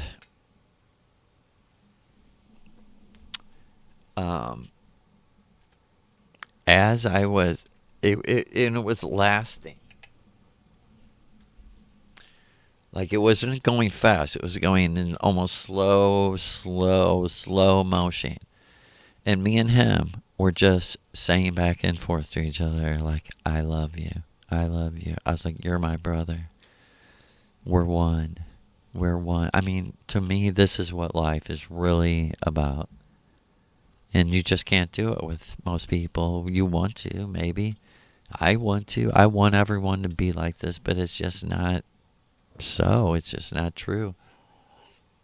And, like, it was like our eyeballs separated from each other, and we're like, a millimeter from each other. And it was like all blurry. And then, because our eyes had like separated, and we were looking, like a millimeter from each other's eyes, with our noses still merged as one and shit. And then our noses like separated, and he floated off away from me, over, up like 3 or 4 feet off the cliff. And he was like, Joseph, I have to go now. You have to do what you have to do. I have to leave you. He's like, and you're going to know one day what this means. I promise you. Joseph. As he was like floating higher and higher away from me, I started to be like, no, don't go. And he was like, Joseph, I have to, for the whole, your life to be completed. And I'll get back to that other dream. He said, for my life, for your life to be complete, I have to go. And he said, you're going to understand what this means and the hope it's going to give you. I promise you, Joe, as much as we're brothers, I'll never leave you. I'll never forsake you. And I promise I will return to you just like we were one like that. We're still, but I have to do what I have to do, and you have to do what you have to do. And he was getting further and further away. And all of a sudden I looked down at that like 5,000-foot cliff, and I went, and stepped back and woke up from the dream. And I went, oh my, I was in bed laying down. I was like, oh my God. And like it took like a few seconds, and I was like, oh my God, that was the real Jesus. I was like, come back, come here. You know? And, you know, okay, let me just leave that for a second, go back to what I was telling you. I was a Christian in Bible college, and I was so sick for 2 weeks, I'd drag myself to the classes and tell my teacher, like, I got to sit away from people. I'm fucking sick. I have a fever, and I was like, but I don't want to miss, you know? I want to fall behind. And I just absolutely out of my control after like 2 weeks of tortured fucking sickness. I laid in bed for so long, it was disgusting. I was dying, like, and I walked across, like I said, I walked across this plateau to this very ledge. You know, sound familiar? And I looked down, and it was like 1,000-foot cliff, just like what would happen to me 8 years later. The end. This was sort of the beginning. That was the end. I told you, Jesus, like, lifting off from me. This is how it began. So ironically, it doesn't seem like it, but if you can get this, you'll understand the revelation here. When I was a Christian, I had no fucking choice, dude. I laid in bed for 2 fucking weeks, and I had this dream that I walked across what seemed the fucking whole earth. And because I was so worn down, I didn't give a fuck about being terrified of heights. And I stood at the edge of this mountain plateau, like 1,000 foot over this little river. And instead of Jesus coming out of me, this is when I was becoming a Christian. Yeah, I had probably been a Christian for about 5 months. And I was the observer of myself. And I was trying so hard to understand Christianity at this time after being a Rasta for 7 years. And I thought I normally, as the observer of myself in this dream, I thought totally I was going to pray to God, pray to Yahweh, pray to Jesus or something. And instead, I screamed and didn't know what I was going to say as the observer, and the words struck me as so fucking odd. I said, "Are you there?" And there was no reply, and I screamed like with all my abdomen, stomach, lungs, chest, "Are you there?" Nothing. And then I started getting like serious, like, "Are you there?" Nothing. Nothing. It was like it was just echoing out over this fucking desert, canyon, horizon, everything. And nothing's there. Nothing's there. Nothing's there. Right? Until 2012, I think it was early 2012. my wonderful, beautiful, magic wife, Mindy, comes to my house and says, Joe, I know you talked about smoking DMT, because I did one time before. She said, so my friend gave me this. I saved it to do it with you guys, or give it to you. I think she just gave it to me. She gave up her experience to give it to me, because she's a sweet, kind, sweetest, kindest soul, like people couldn't imagine. And I had did it one time before, so I was like, I don't want to act like I'm the DMT expert here, but I know you need like 3 big hits to do, what happened to me. And Mindy was like, here, I don't need any more. Take as many hits as you want. It's a sweet, kind soul. And I did like 3 hits, and this is all that I remember. Like a rocket was lit, and I was tied to it, or and just I shot out of this reality in a split fucking click. And I was just, I could not comprehend anything that was happening to me. There really are no words, but I'm just going to try to, where I'm going to conclude is right at the canyon. Is anything there? Is anything there? No, nothing in this reality is there. But check this out. There's something beyond thought that's beyond there. Is there anything there? No. But beyond there? Yes. What is it? I could never describe it to you. But my thoughts were, I can tell you photographically my thoughts. My first thought was, am I in this or am I part of this? No reply. Is this me? No reply. And my also thoughts were, that's ridiculous. This isn't me. If this was me, I would know this is me. That's a dumb question. All my questions were dumb questions. Am I part of this or am I in this? Was a dumb question. Because then I said to myself, what is this? No reply. What am I supposed to think of this? No reply. It was not personal, at least in my experience. This was something beyond my description to this very, very day.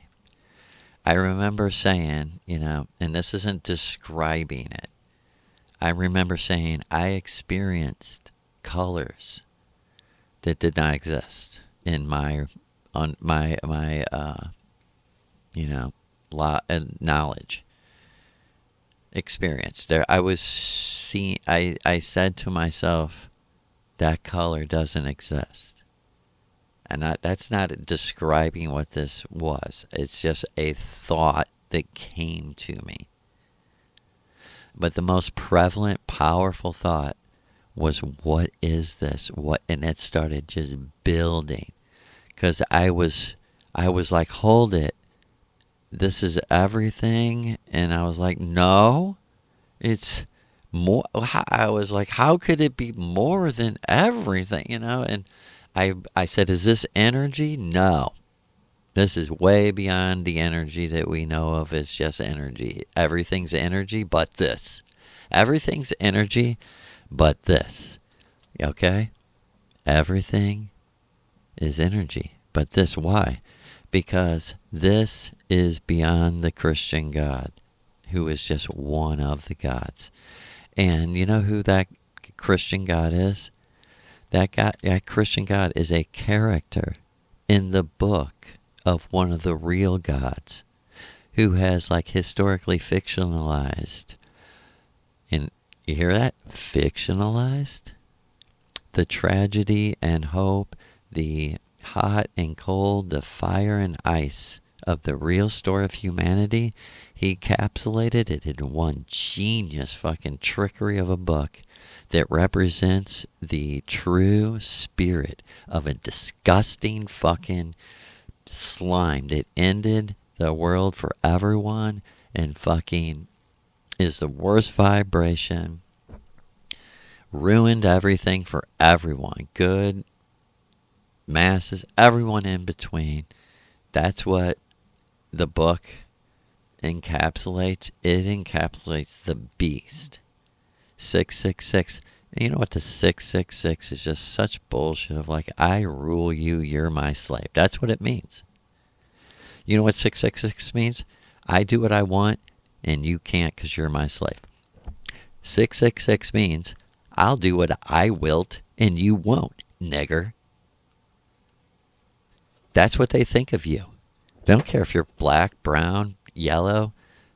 And why do I use that word? It's the worst word I grew up with. That's the worst thing you can possibly call someone. And like Maria said, you're the lion of real emotions, true emotions. And, let's just conclude with a word of true magic healing. Like, what do we want most for the people listening? We want for you to balance and feel happy. We want to help you balance and make you feel happy through healing, through heiling. We are going to heal you to health. We're going to heal you to happiness. And, we would love to hear from people. Because we love you, like we feel like we're connecting with you on a psychic level, but we want to make it real also. I mean, I'm a person like you, like I want friends, real friends, which means I want to, give something to people, and I don't feel like I need anything from people. I always want to enjoy, like I enjoy listening to people's, story, like the girl I've been talking about, Sita.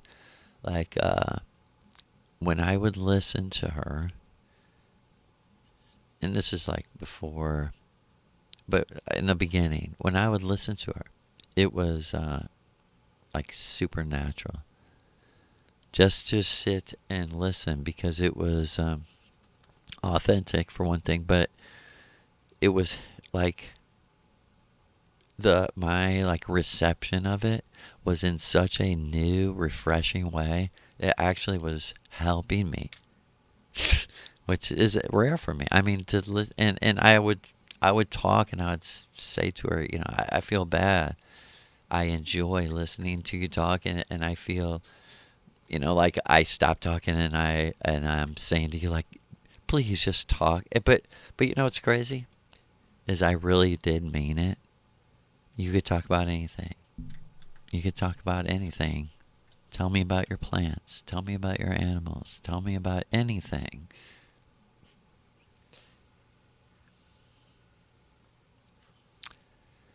And I was writing how you can tell where someone, you can truly, like Maria said, the only thing you should ever take personal is the tone of someone's voice.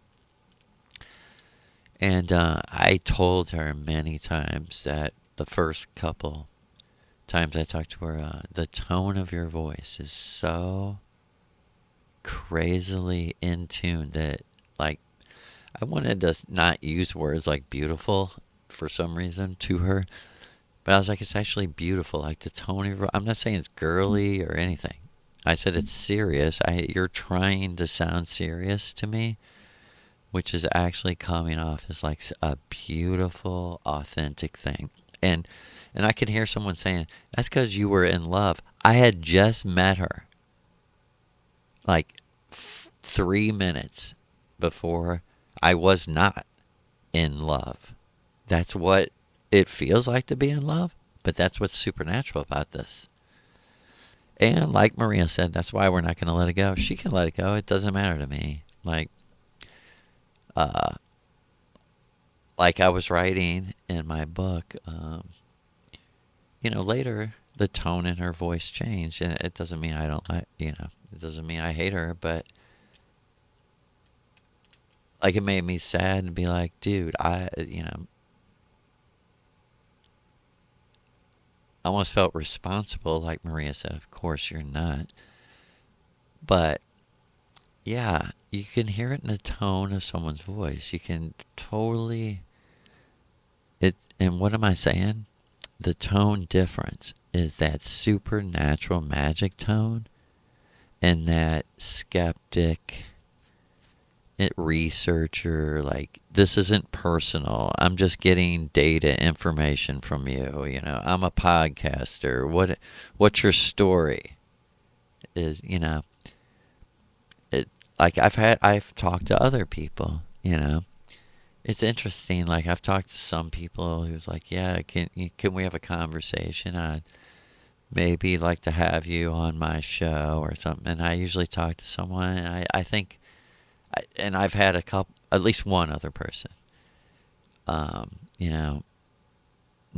contact me back to be on the show because because our conversation, like, I didn't know, but I guess this person had already had a full, belief system, and like, I didn't know. I knew nothing about this person, never met this person.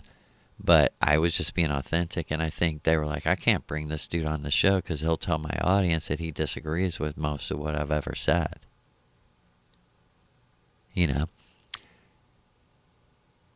But I'm willing to have people on my show that don't agree with me because they're interesting, because I want to. And the reason I haven't had any guests is because I technologically aren't that.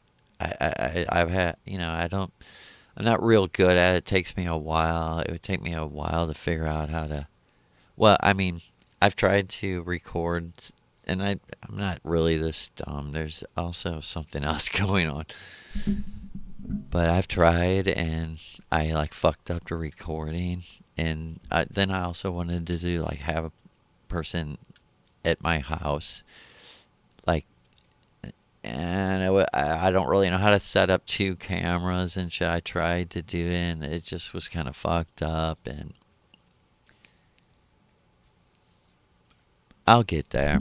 I want to bring people on. I definitely want to bring Kristen on. I would like Mindy, my wife, everyone. I'd like all the Vril girls to come on. But we just want to, quickly project to you the letters with a deep breath of Vril energy. H, H, H, E, E, E, A, L, La.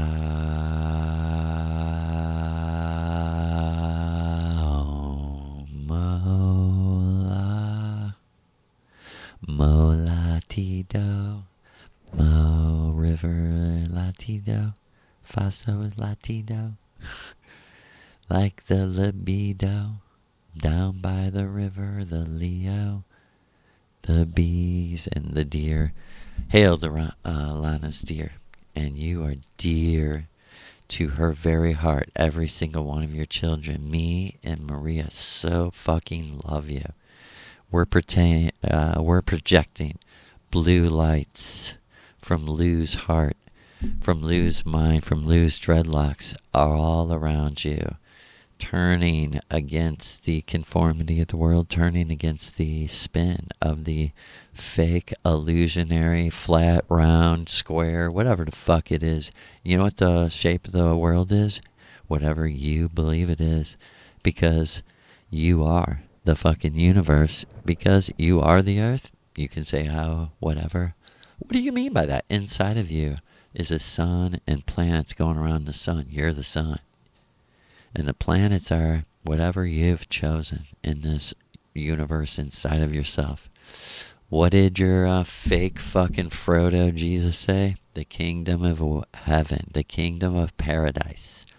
Paradise is where, my brothers and sisters? Where is it? Where is the waterfall, the butterflies, the fairies floating, the fruit trees that are there for beauty, not because we have to eat?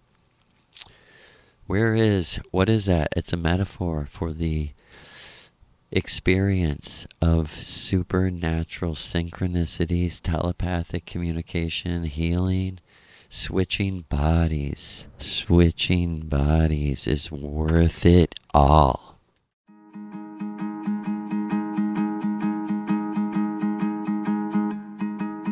Mother's style was a sight to behold, in that purple dress, so bold and cold, with heel boots from days that seemed lost. She danced through time, never counting the cost. Oh, genie in dreams we trust, fate weaves tales it magically runs. I dream of genie, wise and free, with laughter and love she'll always be. Through life's ups and downs we face, in the dance of our dreams we find our place.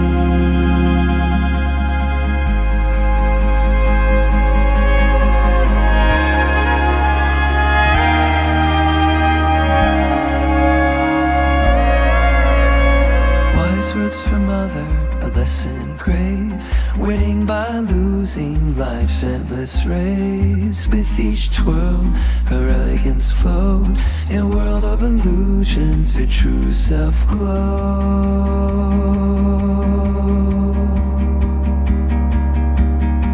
Right, lady, we both know the score, in a game of hearts we always want more. I dream of genie, wise and free, with laughter and love she'll always be. Through life's ups and the downs we face, in the dance of our dreams we find our place.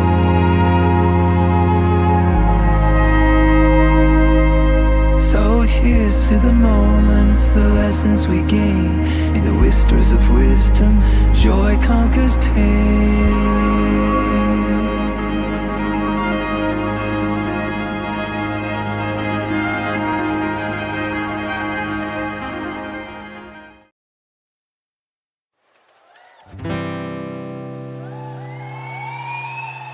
Underneath the moonlit sky, feel the vibe. Island breezes whisper low, like a life stride. Nana dance to the night, spurt so free. With every sway and step, she's a melody. Roots in the soil, love's the only guide. Oh, yeah, river of amor, flowing through our veins, section. True self reflected in love's strong shapes. Together we rise, wash away the stains. Our souls intertwine, dancing in refrains. Come on!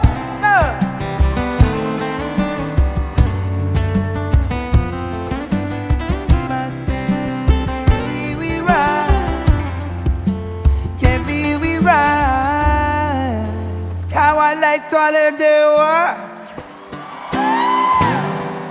Colors of the sunset paint the ocean deep. With Nana's spirit we're awake, never sleep. We ride river of amor, flowing through our veins. Yeah, true self reflected in love's strong shades. Together we rise, wash away the stains. Our souls intertwine, dancing in refrains. Sunflower seeds of any shine forever bright. In the rhythm of love we ignite.